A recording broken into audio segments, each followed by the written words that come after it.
Hey y'all, and welcome back to our channel. If you are new here, I'm Emily, and we make recovery videos from severe anxiety, panic disorder, DPDR, depersonalization, derealization, agoraphobia, whatever other word you want to use to describe really bad anxiety and nervous system sensitization. So, what I want to talk about today is going to be basically how do you stop fearing DPDR or depersonalization and derealization. So a couple things here. First, I would say definitely download my free recovery guide. It's in the description of this video. That's going to be the best place to start, literally going to tell you how to recover, and it's free. 2 is watch my full story of what happened to me. I explain exactly what happened. It's like over an hour long, kind of a sit down type video. But it just explains what I went through, how long I was experiencing it, all my symptoms, all that good stuff. And the next thing I would say is go to my playlist and watch my DPDR playlist, because I have several videos that are like Q&As that answer a ton of, questions about DPDR. This is just going to be a touch of this, and it's kind of going to be more beneficial if you watch the playlist first, I would say. But I'm going to answer this for you. So basically, my elevator speech for what happened to me is I fell into a severe anxiety, panic situation December 8th, 2021, following a surgery.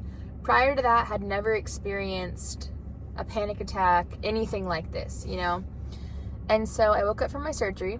I had been under anesthesia, of course, and I just didn't feel right. I still felt drugged, basically. And so I was kind of like, this is weird, I don't feel right. But I decided to go home and try to sleep it off. Essentially, couldn't sleep. Had a billion, trillion, gazillion symptoms that were chronic 24/7 that preceded that situation. And one of them was DPDR. So I did not know it was DPDR. I just felt like I was stoned or super drugged, but I wasn't. It was 24/7. I did not have a waking moment with a break. I would literally dream. This was like months after. I would dream and I would still have DPDR in my dreams. Like no breaks whatsoever. Literally couldn't even remember what normal felt like. This lasted a very long time. So anyway, I felt the drugged feeling. I felt the stoned feeling. I felt very light sensitive. I felt like everything felt extremely overwhelming, especially like being outside, open air, trees, all that kind of thing didn't look right. Nothing looked right, inside or outside. If I would look at myself in the mirror, I didn't look right. My husband didn't look right. Nobody looked right. My depth perception was kind of off. At one point when I was Googling, I came across something called like Alice in Wonderland syndrome. And I had days like that where I would try to go for a walk and I would feel like the trees were like huge and I would feel really short, and I'm like 5'10" and I'm not short at all. And I just felt so unlike myself, Again, felt very like stoned. And the scary thing was I was not stoned, So it was kind of like, when's this going to end? Is it going to escalate? Am I stuck this way? Is my brain chemistry damaged? What the heck happened, So that's what I was dealing with, and it was terrifying.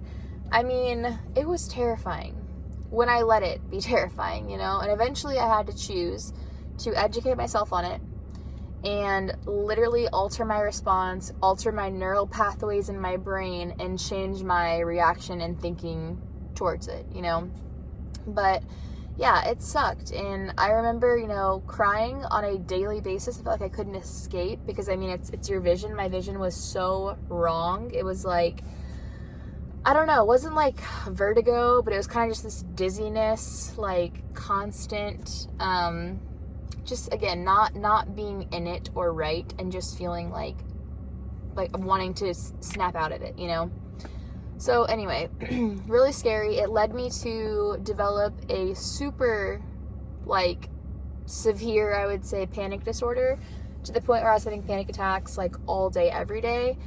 And my body was very hypersensitized. My nervous system was hypersensitized. I was just getting, so many symptoms. And what would happen is I would, for example, walk outside. I would feel, the color's off, the trees are off, everything's off, the wind's freaking me out, everything's like weirding me out. And then that would come with the thoughts of, am I stuck this way? What's going on? Will this escalate? All that kind of stuff. And that would lead me to usually run to my bathroom to go like throw up or something by the toilet, because I was just so scared of what was happening. So that went on for many, many months.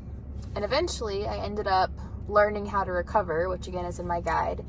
And I learned how to respond to everything. When I say anxiety, I'm including DPDR, I'm including all the symptoms, everything that comes along with it. So I learned how to respond. Most importantly, actually, first and foremost, I learned what DPDR is and how, to not be afraid of it so much, because basically it's in my playlist, but it is a anxiety airbag. It's your body's way of, it's kind of like the opposite of a panic attack, Panic attacks are sending you a billion symptoms and trying to be like, hey, you're in danger. DPDR is trying to completely numb you out, so if you were to get eaten by a lion, you wouldn't feel it. The problem is, it didn't tame me. It made me extremely scared and freak out against the numb bubble, the airbag that was around me, So that's all that it is. It's literally just an anxiety response. Many of the doctors that I talked to, which is the hard part, is they were like, I have no idea what this is. Like, I don't know. I'm not sure. Maybe it's a medical problem or something. Maybe it's from your surgery. And nobody seemed to know what DPDR even was. And I feel like a lot of doctors were trained to just relate it to like PTSD or some sort of like blatant trauma. But the problem is, it can literally happen from built up sensitization. And what I teach in my guide is, it's like our nervous system and our body is like a cup, And so for me, it was like, okay, getting a virus, overworking, relational stress, boom, boom, boom. Now my cup's full, and now I have surgery. Is the surgery the problem? No, I don't think so. Is any of this stuff in itself the problem? No. It's just the fact that I was pushed to my max, and then what brought me into this spiral and cycle is the fear and the focus on it, on the symptoms, on the DPDR, on the am I stuck this way forever, trying to fix it, trying to find the latest and greatest cure, just dwelling on it constantly, pushing up against it, not just letting it be and letting my body heal, is what fuels it. So yeah, basically how to not fear it anymore. 1, learn about it. Watch my playlist, read my guide. 2, respond. Literally, that's it. If people could literally just, and myself included, right? If we could just have responded, followed the guide to a T, we'd be out of this like that. It wouldn't have taken me over a year to recover, It would have just been like, cool, couple weeks, boom, couple months maybe, boom, done, right? But naturally, we have to kind of figure out all of our emotions and pushback and everything, fear that goes along with it. But it is an active choice, and the guide teaches you a response called ideal that we made up. And it's literally there to rewire your brain, go from our focus fear, which is like a neural pathway that's dug like a deep ditch in there right now, and change it to, you know what, it is what it is, it's fine. It's an anxiety response. It's not a big deal. I'm safe. Move on. Do the dishes. And eventually, it's kind of like fake it till you make it. And then eventually your brain and body would be like, oh, maybe we kind of believe her. Maybe not on some days, but it's okay. And over time, it'll be like, okay, whatever. If I have to live this way, I have to live this way. And then what happens is it goes away. As you kind of like release your control over it, your fear over it, your focus, extreme focus on it, it will go away. Like, you are not stuck this way. I promise you.